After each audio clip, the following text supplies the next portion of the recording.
ನಗರದ ಗ್ರಾಮೀಣ ಠಾಣಾ ವ್ಯಾಪ್ತಿಯ ಕಿನ್ನಾಳ ಗ್ರಾಮದಲ್ಲಿ ಬಾಲಕಿ ಅನುಶ್ರೀಯನ್ನ ಯಾರೋ ಅಪಹರಣ ಮಾಡಿಕೊಂಡು ಹೋದ ಬಗ್ಗೆ ಬಾಲಕಿಯ ತಂದೆ ರಾಘವೇಂದ್ರ ಮಡಿವಾಳ ಇವರು ನೀಡಿದ ದೂರಿನ ಮೇಲಿಂದ ದಿನಾಂಕ 20/4/2024ರಂದು ಕೊಪ್ಪಳ ಮಹಿಳಾ ಪೊಲೀಸ್ ಠಾಣೆ ಕೇಸ್ ಸಂಖ್ಯೆ 24/2024 ಕಲಂ 363 ಐಪಿಸಿ ಅಡಿಯಲ್ಲಿ ಪ್ರಕರಣ ದಾಖಲಾಗಿತ್ತು. ನಂತರ ಅನುಶ್ರೀ ಮಡಿವಾಳ್ ವಯಸ್ಸು 7 ವರ್ಷ. ಈಕೆಯನ್ನ ಯಾರೋ ದುಷ್ಕರ್ಮಿಗಳು ಯಾವುದೋ ಉದ್ದೇಶಕ್ಕೆ ಸಾಧಿಸಿ ಗೊಬ್ಬರ ಚೀಲದಲ್ಲಿ ಹಾಕಿ ಬಾಯಿ ಕಟ್ಟಿ ಮನೆಯ ಹಿಂದಿನ ಖಾಲಿ ಜಾಗೆಯಲ್ಲಿ ಎಸೆದು ಹೋದ ಬಗ್ಗೆ ಫಿರ್ಯಾದುದಾರರು ಪುನಃ ಹೇಳಿಕೆ ನೀಡಿದ್ದರಿಂದ ದಿನಾಂಕ 21/4/2024ರಂದು ಪ್ರಕರಣದಲ್ಲಿ ಕಲಂ 302/201 ಐಪಿಸಿ ಸೇರ್ಪಡೆ ಮಾಡಿ ತನಿಖೆ ಮುಂದುವರಿಸಲಾಗಿತ್ತು. ಪ್ರಕರಣದಲ್ಲಿ ಕೊಲೆ ಈ ರೀತಿಯಲ್ಲಿ ರಚಿಸಿದ ವಿಶೇಷ ಪತ್ತೆ ತಂಡದಲ್ಲಿನ ಅಧಿಕಾರಿ ಮತ್ತು ಸಿಬ್ಬಂದಿಯವರು ಕ್ಷಿಪ್ರ ಕಾರ್ಯಾಚರಣೆಯನ್ನು ಕೈಗೊಂಡು ಕೊಲೆ ಮಾಡಿದ ಆಪಾದಿತರ ಸುಳಿವೇ ಇಲ್ಲದ ಮತ್ತು ಅತಿ ಸೂಕ್ಷ್ಮ ಸ್ವರೂಪದ ಪ್ರಕರಣಗಳಲ್ಲಿ ಚಾಣಾಕ್ಷತನದಿಂದ ಮಾಹಿತಿಯನ್ನು ಸಂಗ್ರಹಿಸಿ ಆಪಾದಿತ ಸಿದ್ದಲಿಂಗಯ್ಯ ತಂದೆ ಗುರುಸ್ವಾಮಿ ನಾಯ್ಕಲ್ ವಯಸ್ಸು 51 ವರ್ಷ, ಉದ್ಯೋಗ ಮೆಕ್ಯಾನಿಕ್ ಕೆಲಸ, ಸಾಕಿನ್ ಕಿನ್ನಾಳ್ ಈತನನ್ನ ಇಂದು ದಿನಾಂಕ 16/6/2024ರಂದು ಬೆಳಗ್ಗೆ ಕಿನ್ನಾಳ ಗ್ರಾಮದಲ್ಲಿ ವಶಕ್ಕೆ ಪಡೆದು ವಿಚಾರಿಸಿದಾಗ ಬಾಲಕಿ ಅನುಶ್ರೀಯು ತನಗೆ ಗುಟ್ಕಾ ತಂದು ಕೊಡಲಿಲ್ಲ ಎಂಬ ಸಿಟ್ಟಿನಿಂದ ಕೋಪಗೊಂಡು ಕೋಲಿನಿಂದ ತಲೆಗೆ ಜೋರಾಗಿ ಹೊಡೆದು ಕೊಲೆ ಮಾಡಿರುವುದಾಗಿ ತಪ್ಪಪ್ಪಿಕೊಂಡಿದ್ದು ಇರುತ್ತಾನೆ. ಆಪಾದಿತನಿಂದ ಕೃತ್ಯಕ್ಕೆ ಉಪಯೋಗಿಸಿದ ಕಟ್ಟಿಗೆ, ಮುಚ್ಚಿಟ್ಟಿದ್ದ ಮೃತಳ ಚಪ್ಪಲ್ ಮತ್ತು ಮೃತದೇಹದ ಚೀಲ ಕಾಣದಂತೆ ಅಡ್ಡಲಾಗಿ ಇಟ್ಟಿದ್ದ ನೀರಿನ ಸ್ಟೀಲ್ ಟ್ಯಾಂಕ್ ವಶಪಡಿಸಿಕೊಂಡಿದ್ದು ಆಪಾದಿತನನ್ನ ದಸ್ತಗಿರಿ ಮಾಡಿ ಮುಂದಿನ ಕಾನೂನು ಕ್ರಮ ಜರುಗಿಸಲಾಗುತ್ತಿದೆ. 7 ವರ್ಷದ ಅಪ್ರಾಪ್ತ ಬಾಲಕಿ ಕೊಲೆಯಾಗಿ ಹೆಚ್ಚಿನ ಮಟ್ಟದಲ್ಲಿ ಸುದ್ದಿಯಾಗಿದ್ದ ಮತ್ತು ಪತ್ತೆಗೆ ಸವಾಲಾಗಿದ್ದ ಅತಿ ಸೂಕ್ಷ್ಮ ಕೊಲೆ ಪ್ರಕರಣವನ್ನು ಪತ್ತೆ ಮಾಡಿ ಆಪಾದಿತನನ್ನು ಬಂಧಿಸಿ ಕೊಲೆ ಪ್ರಕರಣ ಭೇದಿಸಿ ಅಧಿಕಾರಿ ಮತ್ತು ಸಿಬ್ಬಂದಿಗಳ ತಂಡಕ್ಕೆ ಪೊಲೀಸ್ ಅಧೀಕ್ಷಕರು ಕೊಪ್ಪಳರವರು ಪ್ರಶಂಸೆ ವ್ಯಕ್ತಪಡಿಸಿ ಬಹುಮಾನವನ್ನು ಘೋಷಣೆ ಮಾಡಿದ್ದಾರೆ. ಒಟ್ಟಿನಲ್ಲಿ ಹೇಳುವುದಾದರೆ ಸಿದ್ದಲಿಂಗಯ್ಯ ಎಂಬ ದುಷ್ಕರ್ಮಿಯ ಕೃತ್ಯಕ್ಕೆ ಅರಳುವ ಮುನ್ನ ಸುಂದರ ಹೂವೊಂದು ಅನಾಹುತಕ್ಕೆ ಈಡಾಗಿದ್ದು ನಿಜಕ್ಕೂ ದುರದೃಷ್ಟಕರ. Girish Hiremath, Kalyana Karnataka news bureau, Koppal. ಅದಕ್ಕೂ ಮುಂಚೆ 19ನೇ ತಾರೀಕು ಕೊಪ್ಪಳ ತಾಲೂಕು ಕಿನ್ನಾಳ ಗ್ರಾಮದಲ್ಲಿ ಅನುಶ್ರೀ ಅಂಥೇಳಿ ಒಂದು 7 ವರ್ಷದ ಹುಡುಗಿ ಮಿಸ್ಸಿಂಗ್ ಆಗಿದೆ ಅಂಥೇಳಿ 20ನೇ ತಾರೀಕು ಅವ್ರ ತಂದೆ ತಾಯಿ ಬಂದು ಒಂದು ಮಿಸ್ಸಿಂಗ್ ಕೇಸ್ ಕೊಡ್ತಾರೆ. ಅದು ಕಿಡ್ನಾಪ್ ಕೇಸ್ ಆಗಿತ್ತು 363 ಅದರಲ್ಲಿ 19th ಹೋಗಿದ್ದಾಳೆ. ಅಲ್ಲಿ ಹುಡುಕಿದ್ವಿ, ರಿಲೇಷನ್ ಮನೆಗೆ ಹೋಗಿರ್ಬೋದು ಅಂತ ನಾವೆಲ್ಲ ಹುಡುಕಿದ್ವಿ. ಆದರೆ ಅವಳು ಸಿಗಲಿಲ್ಲ ಅಂತ ಕಂಪ್ಲೇಂಟ್ ಕೊಡ್ತಾರೆ. 20ನೇ ತಾರೀಕು ಮಿಸ್ಸಿಂಗ್ ಕೇಸ್ ರಿಜಿಸ್ಟರ್ ಆಗುತ್ತೆ ವುಮೆನ್ ಸ್ಟೇಷನಲ್ಲಿ. ಅದಾದಮೇಲೆ 21ನೇ ತಾರೀಕು ನಮಗೆ ಬಾಡಿಯಲ್ಲಿ ಮನೆ ಹಿಂದಿಂದು ಒಂದು ಬಿದ್ದದ ಮನೆ ಜಾಗದಲ್ಲಿ ಮಗು ಬಾಡಿ ಒಂದು ಖಾಲಿ ಗೊಬ್ಬರ ಚೀಲದಲ್ಲಿ ಹಾಕಿದಂಗೆ ಕಾಣ್ತಾ ಇದೆ ಅಂತ, ಒಂದು ಕಾಲು ಕಾಣ್ತಾ ಇದೆ ಅಂತ ಹೇಳಿ ಮಾಹಿತಿ ಕೊಟ್ಟಿದ್ರು. ಸೊ ನಾವೆಲ್ಲರೂ ಸ್ಥಳಕ್ಕೆ ಹೋಗಿ ಪರಿಶೀಲನೆ ಮಾಡಲಾಗಿ ಮತ್ತು ಅವಳು ಕಾಲಿಂದು ಮತ್ತು ಅವಳ ಕಾಲಲ್ಲಿ ಇರ್ತಕ್ಕಂಥ ಗೆಜ್ಜೆ ಎಲ್ಲ ನೋಡಿಬಿಟ್ಟು ಅವ್ರ ಪೇರೆಂಟ್ಸು ಇದು ನಮ್ಮ ಮಗಳದೇ ಬಾಡಿ ಅಂತ ಐಡೆಂಟಿಫೈ ಮಾಡಿದರು. ನಾವು ಆ ಸಂದರ್ಭದಲ್ಲಿ RFSL ಬಳ್ಳಾರಿಯಿಂದ FSL ಅಧಿಕಾರಿಗಳನ್ನು ಕರೆಸಿ ಸೈಂಟಿಫಿಕ್ ರೀತಿಯಿಂದ ಅದನ್ನೆಲ್ಲ ಬಾಡಿ ಇದು ಮಾಡಿ PM ಅಲ್ಲಿ ನಮಗೆ ಗೊತ್ತಾಯಿತು ತಲೆಗೆ ಭಾರಿ ಪೆಟ್ಟು ಬಿದ್ದು ಆ ಕಾರಣಕ್ಕೆ ಸತ್ತೋಗಿದೆ ಮಗು ಅಂಥೇಳಿ. ಸೊ ಅದು ಅಲ್ಲಿಂದ ಇಲ್ಲಿ ತನಕ ನಮಗೆ ಅದು ಒಂದು ಚಾಲೆಂಜಿಂಗ್ ಆಗಿ ಇತ್ತು. ಸುಮಾರು ನಾವು ಅದರಲ್ಲಿ 3 ಜನ ಇನ್ಸ್ಪೆಕ್ಟರ್ದು ಒಂದು ಟೀಮ್ ಮಾಡಿದ್ವಿ ಕೊಪ್ಪಳ ರೂರಲ್. ಈಗ ಅದು 21ನೇ ತಾರೀಕು ನಮಗೆ ಅದು 302, 201 ಆಗಿ ಕನ್ವರ್ಟ್ ಮಾಡ್ಕೋತೀವಿ ಆ ಪ್ರಕರಣ 363 ಇದ್ದದ್ದನ್ನು. ನೆಕ್ಸ್ಟು ಅದು ಮಹಿಳಾ ಸ್ಟೇಷನಲ್ಲೇ ಕೇಸ್ ಆಗಿರೋದ್ರಿಂದ ಮಹಿಳಾ ಇನ್ಸ್ಪೆಕ್ಟರ್ ಆಂಜನೇಯ ನೇತೃತ್ವದಲ್ಲಿನೇ ಅವರು ಇನ್ವೆಸ್ಟಿಗೇಷನ್ ಸ್ಟಾರ್ಟ್ ಮಾಡ್ತಾರೆ. ಮತ್ತು ಕೊಪ್ಪಳ ರೂರಲ್ ಇನ್ಸ್ಪೆಕ್ಟರ್ ಸುರೇಶ್ ಮತ್ತು ಯಲಬುರ್ಗಾ ಇನ್ಸ್ಪೆಕ್ಟರ್ ಮೌನೇಶ್ ಪಾಟೀಲ್ ಅವ್ರು 3 ಜನದ ಟೀಮು ಮತ್ತು ಎಂಟೈರ್ ಡಿಸ್ಟಿಕಲ್ಲಿ ಎಕ್ಸ್ಪರ್ಟ್ಸ್ ಕ್ರೈಮ್ ಸ್ಟಾಫ್ಸನ್ನು ನಾವೆಲ್ಲ ಕರ್ಕೊಂಡಿದ್ವಿ. ಸೊ ಇದು ಒಂದು ಭಾಳ ಚಾಲೆಂಜಿಂಗ್ ಆಗಿರೋದ್ರಿಂದ ಡೇ ಆ್ಯಂಡ್ ನೈಟು ಇಲ್ಲಿ ತನಕ ಆಲ್ಮೋಸ್ಟ್ ನಿಯರ್ಲಿ 60 ಡೇಸ್ ತನಕನೂ ಎಲ್ಲರೂ ತುಂಬ ಎಫರ್ಟ್ ಆಗಿ ಕೆಲಸ ಮಾಡಿದರು. ನಮಗೆ ಒಂದು ಡೌಟ್ ಇತ್ತು, ಏನಂದರೆ ಅಲ್ಲೇ ಮನೆ ಸುತ್ತಮುತ್ತಲಿನವರ ಯಾರೋ ಮಾಡಿರ್ಬೋದು ಅಂತ. ಬಟ್ ಯಾರು ಮಾಡಿದ್ದಾರೆ ಅಂತ ಯಾವುದೇ ಕುರುವು ಇಲ್ಲ. ಮತ್ತು ಸುಮಾರು ರೂಮರ್ಸ್ ಹಬ್ಬಿತ್ತು ಅಲ್ಲಿ, ಏನು ಸ್ಯಾಕ್ರಿಫೈಸ್ ಅಥವಾ ಇದಕ್ಕೆ ಏನು ನಿಧಿಗೋಸ್ಕರ ಬಲಿ ಕೊಟ್ಟಿದ್ದಾರೆ ಅದು ಇದು ಅಂತ ಎಲ್ಲ ಆ್ಯಂಗಲಲ್ಲಿ ನಾವು ಮಾಡ್ತಾಯಿದ್ವಿ. ಬಟ್ ಅದು ರೂಲ್ಡ್ ಔಟ್ ಆಗಿತ್ತು ನಮಗೆ. ಆ ಥರ ನಿಧಿಗಾಗಿ ಮಾಡಿದಂಥ ಏನು ಅದು ಮೈ ಮೇಲೆ ಮಾರ್ಕ್ ಇರುತ್ತೆ ಅಥವಾ ಬೆರಳು ಕಟ್ ಮಾಡ್ತಾರೆ ಅದು ಇದೆಲ್ಲ ಏನೋ ಸಸ್ಪೆಕ್ಟ್ ವ್ಯಕ್ತಪಡಿಸಿದ್ರು ಸುಮಾರು ಜನ. ಅದ್ಯಾವುದು ನಮ್ಮದು PM ಅಲ್ಲೇ ಅದು ರೂಲ್ಡ್ ಔಟ್ ಆಗಿತ್ತು. ನಾವು ಆ ಆ್ಯಂಗಲಲ್ಲಿ ನಾವು ಒಂದು ದೃಷ್ಟಿಕೋನ ಇಟ್ಕೊಂಡು ಮಾಡ್ತಾ ಇದ್ರು ಕೂಡ ಯಾವುದೋ ಸಡನ್ ಪ್ರೊವೊಕೇಷನಲ್ಲಿ ಯಾವುದೇ ರೀತಿಯಲ್ಲಿ ಆಗಿರ್ಬೋದು ಅಂತ ನಮಗೆ ಇತ್ತು. ಸೊ ಇದರಲ್ಲಿ ಹಲವಾರು ಪ್ರಯತ್ನಗಳಾದ ಮೇಲೆ ರೀಸೆಂಟಾಗಿ ನಾವು ಯಾರ್ದಾದ್ರು ಫಿಂಗರ್ ಪ್ರಿಂಟು ಮ್ಯಾಚ್ ಆಗ್ಬೋದು ಅನ್ನೋ ಲೆಕ್ಕದಲ್ಲಿ ಒಂದು ಎಫರ್ಟ್ಸ್ ಮಾಡಿದಾಗ, ಅಥವಾ ಜನರನ್ನ ಕರೆದು ಎನ್ಕ್ವೈರಿ ಮಾಡುವಾಗ ಅವ್ರ ಬಿಹೇವಿಯರಲ್ಲಿ ಒಬ್ಬೊಂದು ಬಿಹೇವಿಯರ್ ನಮಗೆ ಆಡ್ ಆಗಿ ಕಾಣಿಸ್ಬಂತು. ಅವನ ಹೆಸರು ಸಿದ್ಧಲಿಂಗಯ್ಯ ಗುರುಸ್ವಾಮಿ ನಾಯ್ಕಲ್ ಅಂತ, 51 ವರ್ಷ. ಅಲ್ಲೇ ಮನೆ ಪಕ್ಕದಲ್ಲೇ ಮನೆ ಇದೆ, ಬಿದ್ದು ಹೋಗಿದೆ ಅವ್ರದ್ದು ಮನೆ. ಅವನಿಗೆ ಕಾಲಿಗೆ ಸ್ವಲ್ಪ ಏಟಾಗಿ ಅವನು ಮನೆಯಾಗೆ ಇರ್ತಿದ್ದ. ಆ ಹುಡುಗಿಗೆ ಯಾವಾಗಲೂ ಕರೆದ್ಬಿಟ್ಟು ನನಗೆ ವಿಮಲ್ ತಂದು ಕೊಡು ತಿನ್ನಲಿಕ್ಕೆ, ವಿಮಲ್ ಪಾಕೆಟ್ ಬರುತ್ತಲ್ಲ ಅದನ್ನು ತಂದು ಕೊಡು ಅಂತ ಯಾವಾಗಲೂ ಕೇಳ್ತಾ ಇದ್ದ. ಅವಳು ತಂದು ಕೊಡ್ತಿದ್ಲು. ಸುಮಾರು ಸಲ ದಿವ್ಸಕ್ಕೆ 3-4 ಸಲ ಕೇಳಿದಾಗ ಚಿಕ್ಕ ಮಕ್ಕಳೆಲ್ಲ ನಾನು ಕೊಡು. ಅವತ್ತೂ ಕರೆದಿದ್ದಾನೆ ಬೆಳಗ್ಗೆ 7:30 ಅವ್ರ ಅಪ್ಪನ ಜೊತೆ ಹೋಗ್ಬೇಕಾರೆ ಕರೆದಾಗ ಅವ್ರ ಅಪ್ಪನ ಕಳಿಸಿದ್ದಾನೆ, ಹೋಗಿ ತಂದು ಕೊಡು ಅಜ್ಜಾಗೆ ಅಂತ. ಅವತ್ತು ಬೆಳಗ್ಗೆ ತಂದು ಕೊಟ್ಟಿದೆ ಅಂತ ಹುಡುಗಿ. ಆಮೇಲೆ ಮತ್ತೆ 1 ಗಂಟೆ 12ರಿಂದ 1 ಗಂಟೆಗೆ ಆ ಹುಡುಗಿ ಅವ್ರ ಮನೆ ಹತ್ರ ಹೋದಾಗ ಮತ್ತೆ ತೊಗೊಂಬಾ ಅಂತ ಹೇಳ. ನಾನು ತರೋದಿಲ್ಲ ಅಂತ ಅವಳು ಸ್ವಲ್ಪ ಡಿನೈ ಮಾಡಿದ್ದಾಳೆ. ಅವನು ಕಾಲು ನೋವಾಗಿತ್ತಲ್ಲ, ಒಂದು ಕೈಗೆ ಒಂದು ಸ್ಟಿಕ್ ಇದೆ, ಆ ಸ್ಟಿಕ್ಕಿಂದ ಜೋರಾಗಿ ತಲೆ ಹೊಡೆದ್ಬಿಟ್ಟು ತರೋದಿಲ್ಲ ಅಂದಿದೆ. ಸಿಟ್ಟಿಗೆ ಬಂದಾಗ ಸ್ವಲ್ಪ ಕುಡಿದಿದ್ದೆ ಅಂತ ಹೇಳ್ತಾನೆ. ಆ ಹೊಡೆದಿದ್ದ ಫೋರ್ಸಿಗೆ ಆ ಹುಡುಗಿ ಇಲ್ಲಿ ಹೊಡೆದಿದ್ದಕ್ಕೆ ಫೋರ್ಸಿಗೆ ಮುಂದೆ ಬಿದ್ದು ಮುಖನೇ ಕೆಳಗೆ ಹಾಕಿ ಬಿದ್ದಿದ್ದಕ್ಕೆ ಹಲ್ಲು ಮುರಿದಿತ್ತು. ಆ ಹುಡುಗಿ ಹಲ್ಲು ಮುರಿದಿತ್ತು. ನಾವು PM ಅಲ್ಲಿ ಹೇಳಿದ್ವಿ ಅವಾಗಲೇ ಹಲ್ಲು ಮುರಿದಿತ್ತು ಅಂತ. ಆಮೇಲೆ ಎದ್ದೇ ಇಲ್ಲ ಹುಡುಗಿ, ಅಂದರೆ ಅನ್ಕಾನ್ಸಿಯಸ್ ಆಗಿದೆ. ಆವಾಗ ಅವನು ಟ್ರೈ ಮಾಡಿದ್ದಾನೆ ಎಬ್ಸ್ಲಿಕ್ಕೆ, ಎದ್ದಿಲ್ಲ. ಅದು ಹೊರಗಡೆನೆ ಮನೆ ಹತ್ರ ಅಲ್ಲಿ ಆವತ್ತು ಮದುವೆ ಇತ್ತು, ಯಾರೂ ಊರಲ್ಲಿ ಇರಲಿಲ್ಲ ಅಂತ ನಮಗೆ ಡೇ 1ಇಂದ ಹೇಳ್ತಾ ಇದ್ರು. ಎಲ್ಲರೂ ಮದುವೆ ಹೋಗಿದ್ರು, ಒಬ್ಬರು ಇರಲಿಲ್ಲ ಓಣಿಯಲ್ಲಿ ಅಂತ. ಅದಾದಮೇಲೆ ಅವನೇನು ಮಾಡಿದ್ದಾನೆ, ತಕ್ಷಣ ಅದು ಹುಡುಗಿ ಎದ್ದಿಲ್ಲ ಅಂದರೆ ಹೆದರ್ಕೊಂಡೆಲ್ಲ ಬಡಿತಾರೆ ನನ್ನ ಅಂಥೇಳಿ ಒಳಗಡೆ ಹೋಗಿ ಖಾಲಿ ಗೊಬ್ಬರ ಚೀಲ, ಅಲ್ಲಿ ಉಳ್ಳಾಗಡ್ಡಿ ಮತ್ತು ಏನೋ ಮೆಣಸಿನ್ಕಾಯಿ ಎಲ್ಲ ಅವರ ತಾಯಿ ಹಾಕಿಟ್ಟಿದ್ರು. ಅದನ್ನ ಕೆಳಗೆ ಸುರಿಬಿಟ್ಟು ಆ ಚೀಲ ತಂದು ತಲೆ ಕೆಳಗೆ ಮಾಡಿ ಹಾಕಿ ಎತ್ತಿಬಿಟ್ಟು ಕಾಲು ಹಾಕಿ ಒತ್ತಿ ಅವ್ರ ಮನೆಯಿಂದನೇ ಕಲ್ಲು ಹಾಕಿದ್ದಾರೆ, ಹಳೆ ಮನೆ ಇನ್ನೊಂದು ಬಿದ್ದಿದ್ದು, ಅಲ್ಲಿ ಇಟ್ಟು ಅದ್ರ ಮುಂದೆ ಒಂದು ನೀರಿಂದು ಸ್ಟೀಲಿನ ಚಾವಿ ಇರುತ್ತಲ್ಲ ಕುಡಿಲಿಕ್ಕಿಟ್ಟು, ಅದನ್ನಿಟ್ಟು ಕವರ್ ಮಾಡಿಬಿಟ್ಟು.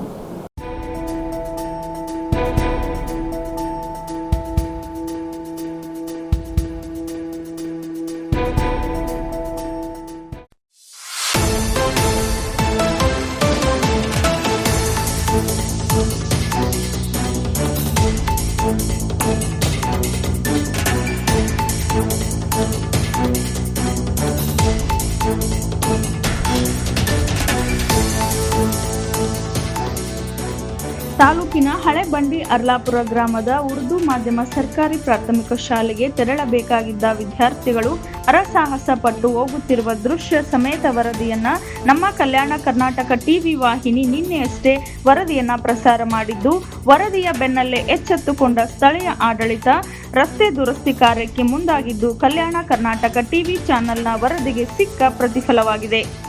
ವರದಿಯನ್ನು ಗಮನಿಸುತ್ತಿದ್ದಂತೆಯೇ ಕಾರ್ಯಪ್ರವೃತ್ತರಾದ ಗ್ರಾಮ ಪಂಚಾಯಿತಿ ಸದಸ್ಯರುಗಳು ಸ್ವತಃ ಮುಂದೆ ನಿಂತು ದುರಸ್ತಿ ಕಾರ್ಯವನ್ನ ಮಾಡಿಸಿರುತ್ತಾರೆ.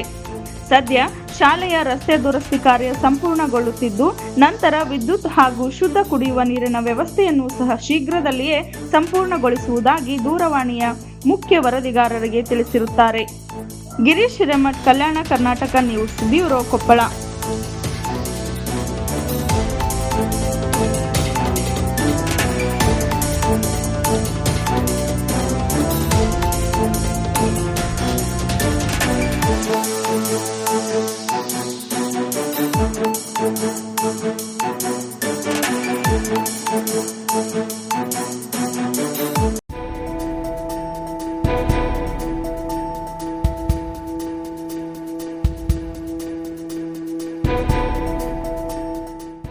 ಕೊಪ್ಪಳ ಜಿಲ್ಲೆಯ ಯಲಬುರ್ಗಾ ಪಟ್ಟಣದ ಬುದ್ಧಬಸವ ಅಂಬೇಡ್ಕರ್ ಸಭಾಭವನದಲ್ಲಿ ನೂತನವಾಗಿ ಆಯ್ಕೆಯಾದ ರಾಜಶೇಖರ್ ಇಟ್ನಾಳ್ ಅವರಿಗೆ ಮತದಾರರಿಗೆ ಕೃತಜ್ಞತೆ ಹಾಗೂ ನೂತನ ಸಂಸದರಿಗೆ ಅಭಿನಂದನಾ ಸಮಾರಂಭವನ್ನು ಆಯೋಜಿಸಲಾಗಿತ್ತು. ಈ ವೇಳೆಯಲ್ಲಿ ಜಿಲ್ಲಾ ಉಸ್ತುವಾರಿ ಸಚಿವ ಶಿವರಾಜ್ ತಂಗಡಗಿ ಅವರು ಮಾತನಾಡಿ, ಲೋಕಸಭಾ ಕ್ಷೇತ್ರದಲ್ಲಿ ಗೆಲುವಿಗೆ ಯಲಬುರ್ಗಾ ಕ್ಷೇತ್ರದ ಜನ ಸಹಾಯ ಮಾಡಿದ್ದಾರೆ. ಎಲ್ಲ ಕ್ಷೇತ್ರದಲ್ಲಿಯೂ ಪ್ರಚಾರ ಮಾಡುವಾಗ ಈ ಬಾರಿ ಗೆಲ್ಲುವ ವಿಶ್ವಾಸ ಇತ್ತು, ಅದು ಈಡೇರಿದೆ. ನಮ್ಮನ್ನ 2 ಬಾರಿ ಸೋಲಿಸಿದ ಸಂಗಣ್ಣ ಅವರು ಜೊತೆಯಾದ ಕಾರಣ ಗೆಲುವು ಇನ್ನಷ್ಟು ಸುಲಭವಾಯಿತು. ಬಿಜೆಪಿಯ ಹೈಕಮಾಂಡ್ ಹಾಗೂ ಇತರ ಮುಖಂಡರಿಗೆ 3 ಬಾರಿ ಗೆದ್ದ ಅಹಂ ಎಷ್ಟಿತ್ತು ಅಂದ್ರೆ ಅವರು ತಮ್ಮನ್ನೇ ದೇವರು ಎಂದು ಕರೆದುಕೊಂಡರು. ಅದು ದುರ್ದೈವದ ಸಂಗತಿ. ಜನ ಅದಕ್ಕೆ ಉತ್ತರ ಕೊಟ್ಟಿದ್ದಾರೆ. ಶಿಕ್ಷಣದ ಅಭಿವೃದ್ಧಿಯ ಬಗ್ಗೆ ರಾಯರೆಡ್ಡಿ ಅವರ ಕೊಡುಗೆ ಅಪಾರವಾದದ್ದು. ಸಂಗಣ್ಣ ಅವರು ಕಾಲಿಗೆ ಚಕ್ರ ಕಟ್ಟಿಕೊಂಡು ತಿರುಗಿದ್ದಾರೆ. ಗೆದ್ದು ಸಮಯ ಕಳೆದರೆ ಸಾಲದು, ಅವರಿಗಿಂತ ಹೆಚ್ಚು ಕೆಲಸ ಮಾಡಬೇಕು. ಹಿರಿಯರ ಸಲಹೆ ಪಡೆದು ಅಭಿವೃದ್ಧಿ ಕೆಲಸ ಮಾಡಬೇಕು. ಮೇಲಾಧಿಕಾರಿ ಅಧಿಕಾರ ಸಿಕ್ಕಾಗ ಇಲ್ಲದಿದ್ದಾಗ ಕೆಲಸ ಮಾಡುವುದು ಬಹಳ ಕಷ್ಟ. ಆದರೆ ಜನ ಅದನ್ನು ನೆನಪಿಸಿಕೊಳ್ಳುತ್ತಾರೆ. ಅಭಿವೃದ್ಧಿ ಕೆಲಸ ಮತ್ತು ಅನುಭವದ ಆಧಾರದಲ್ಲಿ ಬಸವರಾಜ ರಾಯರೆಡ್ಡಿ ಅವರು ಸಂಸದರಾಗಬೇಕು ಅನಿಸಿದ್ದು ಸತ್ಯ. ಉಳಿದ ರೈಲ್ವೆ ಲೈನ್ ತರುವ ಕಾರ್ಯ ಮಾಡಬೇಕು. ಕಾಂಗ್ರೆಸ್ ಬಂದರೆ ಅಭಿವೃದ್ಧಿ ಎನ್ನುವುದನ್ನು ಪ್ರತಿಯೊಬ್ಬರೂ ಹೇಳಬೇಕು. ದೇವರ ಹೆಸರಿನಲ್ಲಿ ರಾಜಕೀಯ ಮಾಡುವ ಜನರಿಗೆ ದೇವರೇ ಬುದ್ಧಿ ಕಲಿಸಿದ್ದಾನೆ ಎಂಬ ಖುಷಿ ಇದೆ. ಮುಂದೆ ಎಲ್ಲ ಸ್ಥಳೀಯ ಸಂಸ್ಥೆಗಳಲ್ಲಿಯೂ ಸಹ ಕಾಂಗ್ರೆಸ್ ಅಧಿಕಾರಕ್ಕೆ ಬಂದರೆ ಒಳ್ಳೆಯ ಕೆಲಸ ಮಾಡುತ್ತೇವೆ ಎಂದು ಅವರು ಕಾರ್ಯಕರ್ತರ ಶ್ರಮ ಮತ್ತು ಕಾಂಗ್ರೆಸ್ ಕೆಲಸದಿಂದ ಗೆಲುವಾಗಿದೆ ಎಂದರು. ಕಾರ್ಯಕ್ರಮದಲ್ಲಿ ಸಂಸದ ರಾಜಶೇಖರ್ ಇಟ್ನಾಳ್ ಅವರು ಮಾತನಾಡಿ, ತಮ್ಮ ವಯಸ್ಸಿನಷ್ಟು ಅನುಭವ ಇರುವ ಮಾಜಿ ಸಂಸದರಾದ ಸಂಗಣ್ಣ ಕರಡಿ ಮತ್ತು ಬಸವರಾಜ ರಾಯರೆಡ್ಡಿ ಅವರ ಮಾರ್ಗದರ್ಶನ ಹಾಗೂ ಸಲಹೆಯನ್ನು ಪಡೆದು ಉತ್ತಮ ಕೆಲಸವನ್ನ ಮಾಡುತ್ತೇನೆ ಎಂದರು. ಅವ್ರಿಗೆ ಪ್ರೀತಿ ವಿಶ್ವಾಸಕ್ಕೆ, ನನ್ನ ಮೇಲಿಟ್ಟಿರೋ ವಿಶ್ವಾಸಕ್ಕೆ ನಮ್ಮೆಲ್ಲ ಮುಖಂಡರಿಗೆ ಕೂಡ ನಾನು ಎಷ್ಟು ಚಿರಋಣಿ ಆದರೂ ಕೂಡ ತಪ್ಪಾಗ್ಲಿಕ್ಕಿಲ್ಲ. ಯಾಕಂದ್ರೆ 3ನೇ ಬಾರಿಗೆ ಟಿಕೆಟ್ ಕೊಡಿಸಿ ಗೆಲ್ಲಲೇಬೇಕಂತೇಳಿ ಪಣ ತೊಟ್ಟು ಕಂಕಣ ಕಟ್ಕೊಂಡು ಪ್ರಯತ್ನ ಮಾಡಿ ನನ್ನನ್ನು ಚಿಕ್ಕ ವಯಸ್ಸಿನಲ್ಲಿ ಇವತ್ತು ರಾಯರೆಡ್ಡಿ ಸಾಹೇಬ್ರಿಗಾಯ್ತು, ಅಮರೇಗೌಡ ಸಾಹೇಬ್ರಿಗಾಯ್ತು, ಸಂಗಣ್ಣ ಸಾಹೇಬ್ರಿಗಾಯ್ತು, ಅವ್ರ ರಾಜಕೀಯ ಅನುಭವಕ್ಕಿಂತ ನಂದು ವಯಸ್ಸು ಕಡಿಮೆ ಅಂತ ನನ್ನ ಸಣ್ಣ ವಯಸ್ಸಿನಲ್ಲಿ ಇವತ್ತು ನನ್ನನ್ನು ಸಂಸದನಾಗಿ ಆಯ್ಕೆ ಮಾಡಿದ್ದಾರೆ. ಅವರಿಗೆ ಯಾವತ್ತೂ ಕೂಡ ನಾನು ಚಿರಋಣಿ ಅಂತೇಳಿ ಬಯಸ್ತೀನಿ. ಅದರ ಜೊತೆಯಲ್ಲಿ ಇವತ್ತು ನಾನು ಮೊದಲೇ ಬಾರಿ ಸಂಸದನಾಗಿದ್ದೆ. ಒಂದು ಯಾವ್ದಾರು ರಾಜಕೀಯ ಹುದ್ದೆ ಪಡ್ಕೊಂಡ್ರೆ ಅದಕ್ಕೊಂದು 6 ತಿಂಗಳಾದ್ರೂ ನಾವು ತಿಳ್ಕೊಳಕ್ಕೆ ಹೋಗ್ತೇವೆ. ನಂದು ಇವತ್ತು ನನ್ನ ಸಂಸದನಾಗಿ ನನಗೆ ಭಾಗ್ಯ ಅಂತ ಅಂತೀನಿ. ಯಾಕಂದ್ರೆ ನಮ್ಮ ಗುರುಗಳು ಹೆಂಗಿದಾರೆ ಅಂದ್ರೆ, ನಾನು ಪಾರ್ಲಿಮೆಂಟ್ಗೆ ಹೋಗೋಕ್ಕಿಂತ ಮುಂಚೆ ವಸ್ತು ಹೇಳ್ಬಿಟ್ಟಾರೆ, ಹಿಂಗಿರ್ತ ನಾವು ನಿನ್ನ ಜೊತೆ ಇರ್ತೀವಿ, ಆಶೀರ್ವಾದ ಮಾಡ್ತೀವಿ, ನೀನು ಹಿಂಗೆ ನಡಕ ಅಂತೇಳಿ ಡೆಲ್ಲಿಗೆ ಕಳಿಸ್ತೀವಿ ಅಂತ ನಮ್ಮ ಕಾರ್ಯಕರ್ತರು ಏನು ನಿರ್ಧಾರ ಮಾಡಿದ್ರಿ ಅದು ಭಾಳ ಮೆಚ್ಚುವಂಥದ್ದು. ಯಾಕಂದ್ರೆ ಲಾಸ್ಟ್ ನಾನು ಮೊದಲನೇ ಚುನಾವಣೆ ನಾನು ಮಂತ್ರಿ ಇದ್ದಂತೆ ರಾಜಶೇಖರ್ ಇದು ಬಸವರಾಜ ಇಟ್ನಾಳ್ ಅವಾಗ ಸೋತ್ವಿ.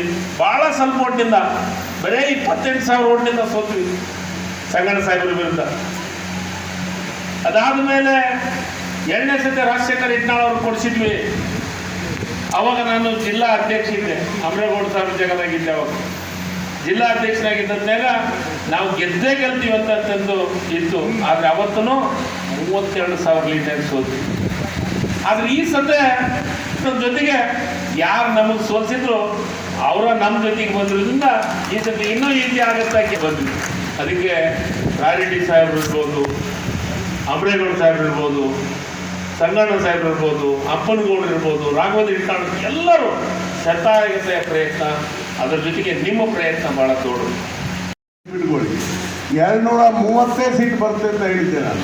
230 ಕಾಂಗ್ರೆಸ್ ವಿಲ್ ಕ್ರಾಸ್ ನಿಯರ್ಲಿ 100 ಅಂತ ಹೇಳಿದ್ದೆ ನಾನು. ನಾವು ಕೊಪ್ಪಳದಲ್ಲಿ ಗೆಲ್ತೇವೆ ಒಂದು 35-40 ಸಾವಿರ ನಂತರ ಹೇಳಿದ್ದೆ ನಾನು. ಇವರೆಲ್ಲ ಭಾಳ ಕ್ಯಾಲ್ಕುಲೇಷನ್ ಮಾಡ್ತಾಯಿದ್ರು. ನಮ್ಮ ತಾಲೂಕು 45,000 ಆಗ್ತೈತೆ, 50,000 ಆಗ್ತೈತೆ. ನಾನು ನಮ್ಮ ತಾಲೂಕು 5,000 ಆಗುತ್ತೆ ಅಂತ ಹೇಳಿದ್ದೆ ನಾನು. ಅದು ಸ್ವಲ್ಪ ಕಡಿಮೆ ಆಯಿತು. ಇದಕ್ಕೆ ಕಾರಣಗಳು ಬೇರೆ ಬೇರೆ ಇರ್ತದೆ. ಈಗ ಶಿವರಾಜ್ ತಂಗಡಿಗೆ ಅವ್ರು 45,000 ಗೆದ್ದಿದ್ರೆ 4,500 ಬಂದಿದ್ದಾರೆ. ನಾನು 17,489 ಸೇರಿಸಿ 2,077 ಬಂದಿದ್ದೆ. ಅಲ್ಲಿ ಕೊಪ್ಪಳದಲ್ಲಿ ರಾಘವೇಂದ್ರ ಇಟ್ನಾಳ್ 28,000ರಿಂದ 7,000 ಬಂದಿದೆ. ಅದು ಸಂಗಣ್ಣವರ ಸಹಾಯ ಇದ್ದುದರಿಂದ ಏನಪ್ಪ ಅದು ಮರಿಬಾರ್ದು. ಹೀಗಾಗಿ ಇವತ್ತು ದೇಶದಲ್ಲಿ ಬೇರೆ ಬೇರೆ ಕಾರಣಕ್ಕೆ ಬೇರೆ ಬೇರೆ ಓಟ್ ಹಾಕ್ತಿರ್ತಾರೆ, ಬೇರೆ ಬೇರೆ ಕಾರಣಕ್ಕೆ ಬೇರೆ ಬೇರೆ ಹಾಕ್ತಿರ್ತಾರೆ. ಜನ ನಿಮ್ಗಿಂತ ಭಾಳ ಹುಷಾರದಾರ. ಜನ ನಮ್ಮ ಕೈಗಿಲ್ಲ, ನಿಮ್ಮ ಕೈಗಿಲ್ಲ. ಯಾರ ತಿಳ್ಕೊಂಡಿದ್ರು ನಮ್ಮ ಕೈಗಿದ್ರೆ ಅಂದ್ರೆ ಅದು ಸುಮ್ಮನೆ ನಿಮ್ಮ ಎದುರು ಹೇಳ್ತಿರ್ತಾರೆ ಅವ್ರು. ಜನ ನನಗೆ ಓಟ್ ಹಾಕ್ತಾರೆ, ನನಗೆ ಹಾಕ್ತಿರ್ತಾರೆ, ಇನ್ನೊಬ್ಬರಿಗೆ ವಿರುದ್ಧ ಓಟ್ ಹಾಕ್ತಿರ್ತಾರೆ. ಈಗೆಲ್ಲ ವಿದ್ಯಾವಂತರು ವಿಚಾರವಂತರದಾರ, ತಿಳುವಳಿಕೆ ಅದಾರ, ಯಾವ ಕಾರಣಕ್ಕಾಗಿ ಹಾಕ್ಬಾರ್ದು. ಆದರೆ ಗೆಲುವು 1 ಓಟ್ನಾಗ ಗೆದ್ದರು ಗೆದ್ದಂಗೆ, 10 ಲಕ್ಷ ಓಟ್ನಾಗ ಗೆದ್ದರು ಗೆದ್ದಂಗೆ, 1 ಓಟ್ನಾಗ ಗೆದ್ದಾರಂತ ನೆನಪು ಅನ್ನೋದಿಲ್ಲ ಹೇಳ್ತಾರೆ. ಅದಕ್ಕೆ ಇವತ್ತು ನಾವು ಸುಮಾರು 47,000ದಲ್ಲಿ ಇವತ್ತೇ ನಮ್ಮ ಗೆಲುವಾಗಿದೆ. ಒಂದು ಐತಿಹಾಸಿಕ ಗೆಲುವು. ಈ ಚುನಾವಣೆಯ ಹಿನ್ನೆಲೆಯನ್ನು ಈಗಾಗಲೇ ನಮ್ಮ ನಾಯಕರಂತ ಬಸವರಾಜ ರಾಯರೆಡ್ಡಿ ಅವರು ಭಾಳ ಸವಿಸ್ತಾರವಾಗಿ ಮಾತಾಡಿದ್ದಾರೆ. ನಾನು ಅದ್ರ ಬಗ್ಗೆ ಹೆಚ್ಚು ಹೇಳಲಿಕ್ಕೆ ಹೋಗೋದಿಲ್ಲ ಅಂಥೇಳಿ ಒಂದು ಭಾವಿಸಿದೆ.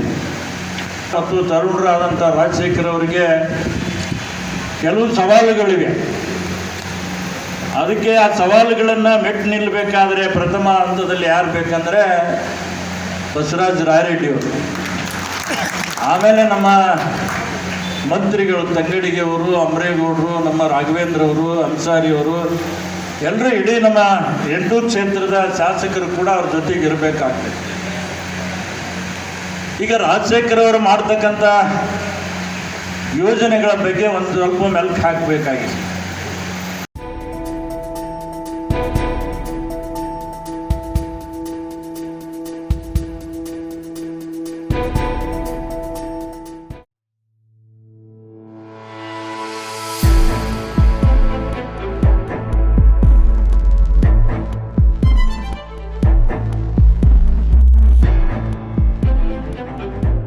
ಕೊಪ್ಪಳ ಜಿಲ್ಲೆ ಕುಕನೂರು ತಾಲೂಕಿನ ಎರೆಹಂಚಿನಾಳ್ ಹಾಗೂ ಸುತ್ತಮುತ್ತಲಿನ ಗ್ರಾಮಗಳ ಜಮೀನುಗಳಲ್ಲಿ ಜಿಂಕೆಗಳ ಹಾವಳಿ ವಿಪರೀತವಾಗಿದ್ದು ರೈತ ವರ್ಗದವರು ಕಂಗಾಲಾಗಿದ್ದಾರೆ. ಹಲವು ವರ್ಷಗಳ ನಂತರ ಈ ಬಾರಿ ಕೃಷಿ ಚಟುವಟಿಕೆಗಳಿಗೆ ಉತ್ತಮವಾದ ಮಳೆಯಾಗಿದ್ದು ರೈತಾಪಿ ವರ್ಗ ಸಂಭ್ರಮದಿಂದ ಬಿತ್ತನೆ ಕಾರ್ಯ ಮಾಡಿದ್ದಾರೆ. ಆದರೆ ಸದ್ಯ ಜಿಂಕೆ ಹಾವಳಿಗಳಿಂದ ಬೆಳೆ ಮೊಳಕೆಗಳಲ್ಲಿ ನಾಶವಾಗುತ್ತಿದ್ದು ತಂಡೋಪತಂಡವಾಗಿ ಕೃಷಿ ಜಮೀನುಗಳಿಗೆ ದಾಳಿ ಇಡುತ್ತಿದ್ದು ಜಿಂಕೆಗಳು ಬೆಳೆಯುವ ಮೊಳಕೆಗಳನ್ನು ತಿಂದು ಹಾಕುತ್ತಿರುವುದು ರೈತರಲ್ಲಿ ಆತಂಕವನ್ನುಂಟು ಮಾಡಿದೆ. ಜಿಂಕೆಗಳಿಂದ ಬೆಳೆ ಹಾಳಾದ ಜಮೀನುಗಳಲ್ಲಿ ಮರು ಬಿತ್ತನೆ ಕಾರ್ಯ ಮಾಡಬೇಕೆಂದರೆ ಸಾವಿರಾರು ರೂಪಾಯಿ ಸಾಲ ಮಾಡುವ ಪರಿಸ್ಥಿತಿಯನ್ನ ರೈತರು ಎದುರಿಸಬೇಕಾದ ಅನಿವಾರ್ಯತೆ ಇದೆ. ರೈತ ಸಂಪರ್ಕದಲ್ಲೂ ಸಹ ರಿಯಾಯಿತಿ ದರದಲ್ಲಿ ಬಿತ್ತನೆ ಬೀಜ ಸಿಗುವುದು ಅಸಾಧ್ಯವಾಗಿದ್ದು ಒಂದು ಬಾರಿ ನೀಡಿದ್ದೇವೆ, ಮತ್ತೆ ನೀಡುವುದು ಮುಂದಿನ ಹಿಂಗಾರಿಗೆ ಎಂದು ಉತ್ತರ ನೀಡುತ್ತಿದ್ದಾರೆ. ರೈತರ ಪರ ಕಾಳಜಿ ಇರುವ ಕೊಪ್ಪಳ ಜಿಲ್ಲಾ ಕೃಷಿ ಇಲಾಖೆಯ ಜಂಟಿ ನಿರ್ದೇಶಕರು ರೈತರ ಸಹಾಯಕ್ಕೆ ಮುಂದೆ ಬಂದು ರಿಯಾಯಿತಿ ದರದ ಬಿತ್ತನೆ ಬೀಜವನ್ನ ನೀಡುವಂತೆ ಆದೇಶ ಹೊರಡಿಸಬೇಕು ಎಂದು ಎರೆಹಂಚಿನಾಳಿನ ಗ್ರಾಮದ ಕರ್ನಾಟಕ ರಾಜ್ಯ ಹಸಿರು ಸೇನೆ ರಾಜ್ಯ ಉಪಾಧ್ಯಕ್ಷರಾದ ಅಂದಪ್ಪ ಕೋಳೂರ್ ಹಾಗೂ ಹನುಮಂತಪ್ಪ ಹೊಸಮನಿ ಆಗ್ರಹಿಸಿದ್ದಾರೆ. ಹಾಗೂ ಸರ್ಕಾರ ಕೂಡಲೇ ಜಿಂಕೆಗಳ ಹಾವಳಿಯನ್ನ ತಡೆಗಟ್ಟಲು ಕೂಡಲೇ ಜಿಂಕೆ ಪಾರ್ಕ್ ನಿರ್ಮಾಣ ಮಾಡಬೇಕು.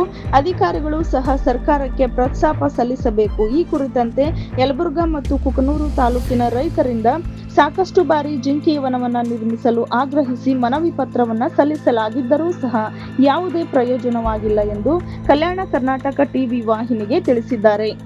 Mallayya ಗದುಗಿನ್, Kalyana Karnataka news bureau, Kukanur.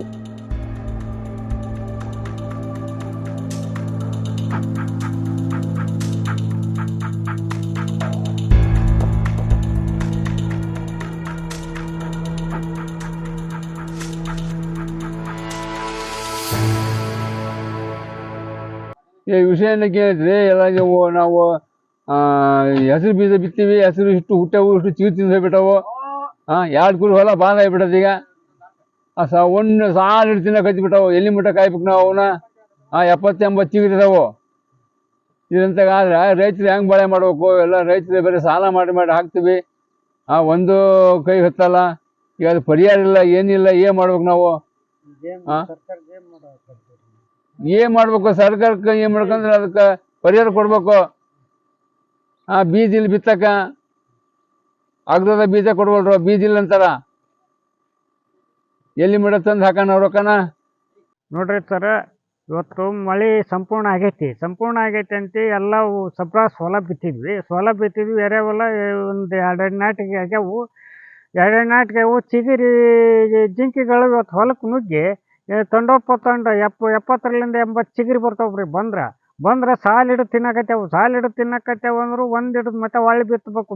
ಬೀಜ ತಂದ್ಬೇಕಾದ್ರೆ ಸಾಲ ಮಾಡಿ ಬಿತ್ತಬೇಕಾದ್ರೆ ಮತ್ತೆ ಒಂದು ಸಲ ಬಿತ್ತಬೇಕಾದ್ರೆ ಕಷ್ಟ ಆಗೈತಿ, ಮತ್ತೆ 2ನೇ ಸಲ ಬಿತ್ತಬೇಕಾದ್ರೆ ಕಷ್ಟ. ಈ ರೈತ ಸಂಪರ್ಕ ಕೇಂದ್ರದಾಗ ಬೀಜ ಕೊಡೋಗಲ್ಲ. ಅವರು ಇವತ್ತು ಆಧಾರ್ ಕಾರ್ಡ್ ಎಂಟ್ರಿ ಆಗೈತಿ ಬರೋಗಲ್ಲ, ನೀವು ಮುಂದಕ್ಕೆ ತೊಗೋರಿ ಅಂತಾರೆ. ಮುಂದಕ್ಕೆ ತೊಗೊಂಡ್ರೆ ಸರ್ಕಾರ ಅವ್ರ ಬೀಜ ರೈತರಿಗೆ ಬಿತ್ತಂತ ರೈತರಿಗೆ ಬೀಜ ಕೊಡೋಂಥ ವ್ಯವಸ್ಥೆ ಆಗ್ಬೇಕು. ಆ ವ್ಯವಸ್ಥೆ ಆಗ್ಲಿಕ್ಕೆ ರೈತರು ಎಲ್ಲಿ ಏನು ಮಾಡ್ಬೇಕು? ಇದಾಗುತ್ತಾರೆ. ಸರ್ಕಾರ ಇವತ್ತು ಜಿಂಕೆ ತಿಂದು ಹಾಳಾಗಿದ್ದು ಪರಿಹಾರ ಕೊಡಬೇಕು. ಒಂದು ಅರಣ್ಯ ಇಲಾಖೆ ಎಲ್ಲಾರು ಹೋಗಿ ಜಿಂಕೆ ಪಾರ್ಕ್ ಮಾಡೋಂಥ ವ್ಯವಸ್ಥೆ ಆಗ್ಬೇಕು. ಈ ವ್ಯವಸ್ಥೆ ಮಾಡಲಿಲ್ಲ ಅಂದ್ರೆ ರೈತರು ಮುಂದೆ ಯಾವ ರೈತರು ಬದುಕಕ್ಕೆ ಚಾನ್ಸ್ ಇರೋಲ್ಲ. ಇವತ್ತು ಎರೆಹಂಚಾಳ ಅಷ್ಟೇ ಅಲ್ಲ, ಇವತ್ತು ಜಿಲ್ಲಾದ್ಯಂತ ಎಲ್ಲಿ ಬೇಕಲ್ಲೇ ಎರೆ ಹೊಲ್ದಾಗ ಜಿಂಕಿ ಇವತ್ತು ತಾಂಗ್ಲಾಡ್ತಾವು. ಸರ್ಕಾರಕ್ಕೆ ಎಷ್ಟೋ ಸಲ ಹಿಂದೆ ಮನವಿ ಮಾಡ್ಕೊಂಡ್ರು ಸರ್ಕಾರದವ್ರು ಏನೂ ಅದಕ್ಕೆ ಕ್ರಮ ಕೈಗೊಂಡಿಲ್ಲ.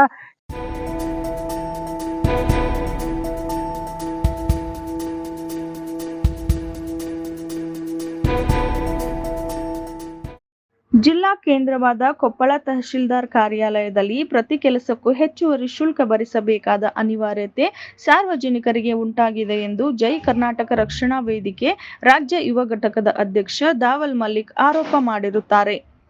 ಕೊಪ್ಪಳ ತಹಶೀಲ್ದಾರ್ ಕಾರ್ಯಾಲಯದಲ್ಲಿ ಜಾತಿ ಮತ್ತು ಆದಾಯ ಪ್ರಮಾಣ ಪತ್ರ ಸೇರಿದಂತೆ ಯಾವುದೇ ತರಹದ ಪ್ರಮಾಣ ಪತ್ರಗಳನ್ನ ಪಡೆಯಬೇಕಾದಲ್ಲಿ ಅರ್ಜಿದಾರರು ಸರ್ಕಾರ ನಿಗದಿಪಡಿಸಿದ ಹಣಕ್ಕಿಂತ ಹೆಚ್ಚಿನ ವೆಚ್ಚವನ್ನು ಭರಿಸಬೇಕಾಗಿದೆ. ಇಂತಹ ಪರಿಸ್ಥಿತಿ ನಿರ್ಮಾಣವಾಗಿದ್ದು ಯಾವ ಅಧಿಕಾರಿಗಳು ಸಹ ಇತ್ತ ಕಡೆ ಗಮನ ಹರಿಸುತ್ತಿಲ್ಲ. ಜಾತಿ ಮತ್ತು ಆದಾಯ ಪ್ರಮಾಣ ಪತ್ರಕ್ಕೆ ಸರ್ಕಾರ 40 ರೂಪಾಯಿ ನಿಗದಿಪಡಿಸಿದರೆ ತಹಶೀಲ್ದಾರ್ ಕಾರ್ಯಾಲಯದ ಸಿಬ್ಬಂದಿಗಳು 60 ರಿಂದ 100 ರೂಪಾಯಿಗಳವರೆಗೆ ಸಾರ್ವಜನಿಕರಿಂದ ಹಣ ವಸೂಲಿ ಮಾಡುತ್ತಿದ್ದು, ಜಿಲ್ಲಾ ಕೇಂದ್ರದಲ್ಲಿಯೇ ಇಂತಹ ಪರಿಸ್ಥಿತಿ ನಿರ್ಮಾಣವಾದರೆ ಉಳಿದ ಕಡೆಗಳಲ್ಲಿ ಜನರ ಗತಿ ಏನು ಎಂದು ಅವರು ಪ್ರಶ್ನಿಸುತ್ತಾರೆ. ವಿಷಯಕ್ಕೆ ಸಂಬಂಧಪಟ್ಟಂತೆ ತಹಶೀಲ್ದಾರ್ ವಿಠಲ್ ಚೌಕಲೆ ಅವರ ಗಮನಕ್ಕೆ ತಂದರೂ ಸಹ ಯಾವುದೇ ಪ್ರಯೋಜನವಾಗುತ್ತಿಲ್ಲ. ಆದ್ದರಿಂದ ಕೂಡಲೇ ಸಂಬಂಧಪಟ್ಟ ಅಧಿಕಾರಿಗಳು ಸಾರ್ವಜನಿಕರಿಗಾಗುತ್ತಿರುವ ಅನ್ಯಾಯವನ್ನು ತಡೆಗಟ್ಟಿ ಸುಸ್ಥಿರ ಆಡಳಿತ ನೀಡುವಲ್ಲಿ ಕಾರ್ಯಗತರಾಗಬೇಕು. ಇಲ್ಲವಾದಲ್ಲಿ ಹಣದ ರೂಪದಲ್ಲಿ ಬಡವರ ರಕ್ತ ಹೀರುತ್ತಿರುವ ಕಾರ್ಯಾಲಯದ ಸಿಬ್ಬಂದಿಗಳ ವಿರುದ್ಧ ಜೈ ಕರ್ನಾಟಕ ರಕ್ಷಣಾ ವೇದಿಕೆಯ ವತಿಯಿಂದ ಉಗ್ರ ಹೋರಾಟ ಮಾಡಲಾಗುತ್ತದೆ ಎಂದು ಎಚ್ಚರಿಸಿದರು. ನಮಸ್ಕಾರ ಎಲ್ಲರಿಗೂ. ಕೊಪ್ಪಳದ ತಹಶೀಲ್ದಾರ್ ಕಚೇರಿಯಲ್ಲಿ ಆದಾಯ ಜಾತಿ ಪ್ರಮಾಣ ಪತ್ರ, ಆದಾಯ ಪ್ರಮಾಣ ಪತ್ರ, ಇನ್ನೂ ಅನೇಕ ಪ್ರಮಾಣ ಪತ್ರಗಳನ್ನು ತೆಗೆದುಕೊಳ್ಳಲು ಅತಿ ಹೆಚ್ಚು ಹಣ ಸಂಗ್ರಹ ಮಾಡ್ತಾ ಇದ್ದಾರೆ. ದಾಖಲೆ ಸಮೇತ ಕೂಡ ನಮ್ಮ ಆತ್ಮೀಯರೊಬ್ಬರಿಗೆ ಸಿಕ್ಕಿವೆ. ಹೀಗೆ 40 ರೂಪಾಯಿ ಏನು ಫೀಸ್ ಇರುತ್ತೆ, ಅದರಲ್ಲಿ ಗೌರ್ಮೆಂಟ್ ಶುಲ್ಕ ಇರುತ್ತೆ. 40 ರೂಪಾಯಿ ತೊಗೊಳಲ್ಲ ಅವರು, 60 ರೂಪಾಯಿ ತೊಗೊತಾರೆ. ಅದರಲ್ಲಿ ಫೀಸ್ ಎಷ್ಟಿರುತ್ತೆ ಅಷ್ಟು ಗೌರ್ಮೆಂಟ್ ಫೀಸ್ ತಗೋಬೇಕು. ಅವರು 40 ಇದ್ದದ್ದು 60 ತೊಗೊತಾ ಇದ್ದಾರೆ.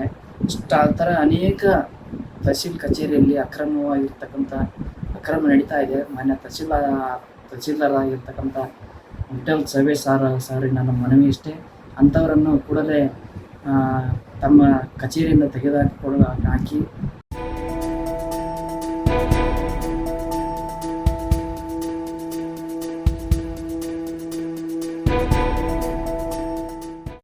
ಕರಡಿಗಳ ಹಿಂಡೊಂದು ರಸ್ತೆ ದಾಟಿಕೊಂಡು ಹೋಗುವಾಗ ಮೊಬೈಲ್ ಕ್ಯಾಮೆರಾದಲ್ಲಿ ಸೆರೆಯಾದ ಅಪರೂಪದ ಘಟನೆ ಇದೀಗ ಸಖತ್ತಾಗಿ ವೈರಲ್ ಆಗುತ್ತಿದೆ. ಕೊಪ್ಪಳ ಜಿಲ್ಲೆಯ ಕನಕಗಿರಿ ತಾಲೂಕಿನ ಸೋಮಸಾಗರ ಹಾಗೂ ಕನ್ನೇರಮಡು ಗ್ರಾಮದ ಮಧ್ಯೆ ಸಂಪರ್ಕ ಕಲ್ಪಿಸುವ ರಸ್ತೆಯಲ್ಲಿ ಈ ಪ್ರಸಂಗ ಜರುಗಿದ್ದು, ಕರಡಿಯ ಹಿಂಡು ರಸ್ತೆ ದಾಟಿ ಸಮೀಪದ ಬೆಟ್ಟದ ಕಡೆಗೆ ಓಡಿದ ಘಟನೆ ಕ್ಯಾಮೆರಾದಲ್ಲಿ ಸೆರೆಯಾಗಿದೆ. ಜನವಸತಿ ಪ್ರದೇಶದ ಸಮೀಪದಲ್ಲಿ 3-4 ಕರಡಿಗಳ ಹಿಂಡು ಕಂಡು ಜನ ಸಂಚಾರ ಸ್ಥಳದಲ್ಲಿ ಕಂಡು ಬಂದಿದ್ದು ಸ್ಥಳೀಯರಲ್ಲಿ ಆತಂಕವನ್ನ ಸೃಷ್ಟಿಸಿದೆ. ಇದೇ ರಸ್ತೆಗಳಲ್ಲಿ ಹೊಲಗದ್ದೆಗಳಿಗೆ, ಕೃಷಿ ಚಟುವಟಿಕೆಗಳಿಗೆಂದು ರೈತರು ದಿನದ 24 ಗಂಟೆಗಳಲ್ಲಿ ಸಂಚರಿಸುತ್ತಿರುತ್ತಾರೆ. ಜೊತೆಗೆ ದ್ವಿಚಕ್ರ ವಾಹನ ಸವಾರರು ಕರಡಿಗಳ ಸಂಚಾರದಿಂದ ಭಯಭೀತರಾಗಿದ್ದು, ಕರಡಿ ಹಿಂಡಿನ ಸಂಚಾರದ ದೃಶ್ಯವು ಯುವಕನೋರ್ವ ತಮ್ಮ ಮೊಬೈಲ್ನಲ್ಲಿ ಸೆರೆ ಹಿಡಿದಿದ್ದಾರೆ.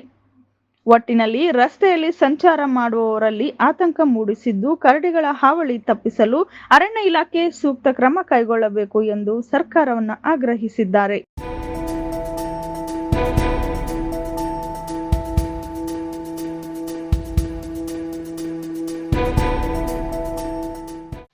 ಬಾಗಲಕೋಟೆ ನಗರದ ನವನಗರ ಬೋವಿ ಮಹಾಸಂಸ್ಥಾನ ಮಠದಿಂದ ಸೀಮಿಕೆರೆವರೆಗೆ 3 ಕಿಲೋಮೀಟರ್, 5 ಕಿಲೋಮೀಟರ್, 10 ಕಿಲೋಮೀಟರ್ ಎಂಬ 3 ವಿಭಾಗಗಳಲ್ಲಿ ಮ್ಯಾರಥಾನ್ಗೆ ಭಾನುವಾರ ಬೆಳಗ್ಗೆ ಬಾಗಲಕೋಟೆ ಜಿಲ್ಲಾಧಿಕಾರಿಗಳಾದ ಜಾನಕಿ ಕೆಎಂ ಚಾಲನೆ ನೀಡಿದರು. ಸ್ಥಳದಲ್ಲಿ ಜಿಲ್ಲಾ ಪಂಚಾಯತ್ ಮುಖ್ಯ ಕಾರ್ಯನಿರ್ವಾಹಕ ಅಧಿಕಾರಿ ಶಶಿಧರ್ ಕುರೇರ್, ಜಿಲ್ಲಾ ಪೊಲೀಸ್ ವರಿಷ್ಠಾಧಿಕಾರಿ ಅಮರನಾಥ ರೆಡ್ಡಿ ಉಪಸ್ಥಿತರಿದ್ದರು. ನಂತರ ನಡೆದ ಮಹಿಳೆಯರ ಸಾರಿ ಮ್ಯಾರಥಾನ್ ಗಿನ್ನಿಸ್ ವರ್ಲ್ಡ್ ರೆಕಾರ್ಡ್ ದಾಖಲಾಗಿದೆ ಎಂದು ತಿಳಿದುಬಂದಿದೆ. ಶರಣು V ಚಿಮಲಗಿ, Kalyana Karnataka news bureau, Bagalkot.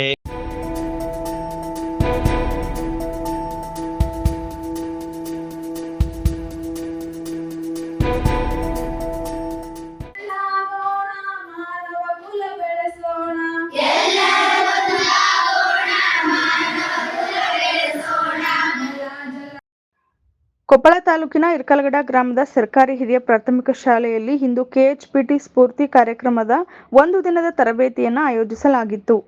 ಈ ಕಾರ್ಯಕ್ರಮಕ್ಕೆ ಹಾಸಗಲ್, ವನಬಳ್ಳಾರಿ, ಕಲಿಕೇರಿ ಗ್ರಾಮ ಪಂಚಾಯಿತಿಯ ಮಕ್ಕಳು ಭಾಗವಹಿಸಿದ್ದರು. ಹೆಣ್ಣು ಮಕ್ಕಳು ಮುನ್ನುಗ್ಗುವ ಮತ್ತು ಆತ್ಮಸ್ಥೈರ್ಯವನ್ನು ಬೆಳೆಸಿಕೊಳ್ಳುವಂತಹ ವಿವಿಧ ಚಟುವಟಿಕೆಗಳನ್ನು ಆಯೋಜಿಸಲಾಗಿತ್ತು. ಈ ಸಂದರ್ಭದಲ್ಲಿ ಕೆಎಚ್ಪಿಟಿಯ ಯೋಜನೆಯ ಕುರಿತು ಯೋಜನಾ ಸಂಯೋಜಕರು ಶರಣಪ್ಪ ಗೋಸಲದೊಡ್ಡಿ ಮಾತನಾಡಿದರು. ಮತ್ತು ವಲಯ ಸಂಯೋಜಕರು ಮತ್ತು ಗ್ರಾಮ ಪಂಚಾಯತ್ ಸದಸ್ಯರಾದ ಶ್ರೀಶೈಲ್ ಮೇಟಿ ಕೊಡ್ದಾಳ್ ಇವರು ವಾಸ್ತವಿಕವಾಗಿ ಮಾತನಾಡಿದರು. ಮಕ್ಕಳ ಬೆಳವಣಿಗೆಗೆ ಈ ತರಬೇತಿಯು ಸಹಕಾರಿಯಾಗಿದೆ ಎಂದು ಹೇಳಿದರು. ಇರ್ಕಲ್ಗಡ ವಲಯದ ಸಮುದಾಯ ಸಂಘಟಕರು ಮತ್ತು ಬರಿಗಾಲಿನ ಆಪ್ತ ಸಮಾಲೋಚಕರು ಮತ್ತು ಮೆಂಟರ್ಸ್ ಸುಗಮಕಾರರಾಗಿ ಭಾಗವಹಿಸಿ ಕಾರ್ಯಕ್ರಮವನ್ನು ಯಶಸ್ವಿಗೊಳಿಸಿದರು. Girish Hiremath, Irkalgada, Kalyana Karnataka news bureau, Koppal.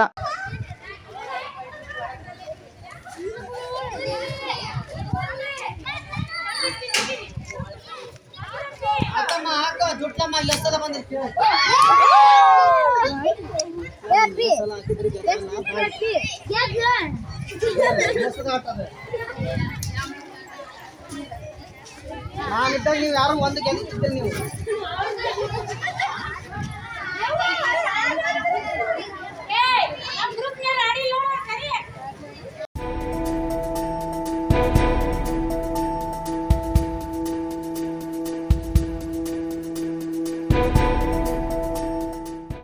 ಕೊಪ್ಪಳ ನಗರದ ಹಳೆ ಜಿಲ್ಲಾ ಆಸ್ಪತ್ರೆ ಪಕ್ಕದಲ್ಲಿರುವ ಈಗ್ದಾ ಮೈದಾನದಲ್ಲಿ ಬಕ್ರೀದ್ ನಮಾಜ್ ನಿರ್ವಹಿಸಲು ನಡೆಸಿದ ಸಿದ್ಧತೆಯಲ್ಲಿ ಜಿಲ್ಲಾ ವಕ್ಫ್ ಸಲಹಾ ಸಮಿತಿ ಅಧ್ಯಕ್ಷ ಫೀರ್ ಹುಸೇನ್ ಹೊಸಳ್ಳಿ ಪರಿಶೀಲಿಸಿದರು. ನಮಾಜ್ ಸಂದರ್ಭದಲ್ಲಿ ಬಳಸುವ ಮೈಕ್ ಸೆಟ್ ಶಬ್ದಗಳು ಒಡೆದು ಕರ್ಕಶದಿಂದ ಕೂಡಿದ್ದರಿಂದ ಈಗ್ದಾ ಮೈದಾನದಲ್ಲಿ ದೂರದಲ್ಲಿರುವ ಜನರಿಗೆ ಸ್ಪಷ್ಟವಾಗಿ ಏನು ಕೇಳಿಸದೆ ಸರಿಯಾಗಿ ಪಾಲನೆ ಮಾಡಲು ಸಾಧ್ಯವಾಗದೆ ಪರದಾಡುತ್ತಿದ್ದಾರೆ.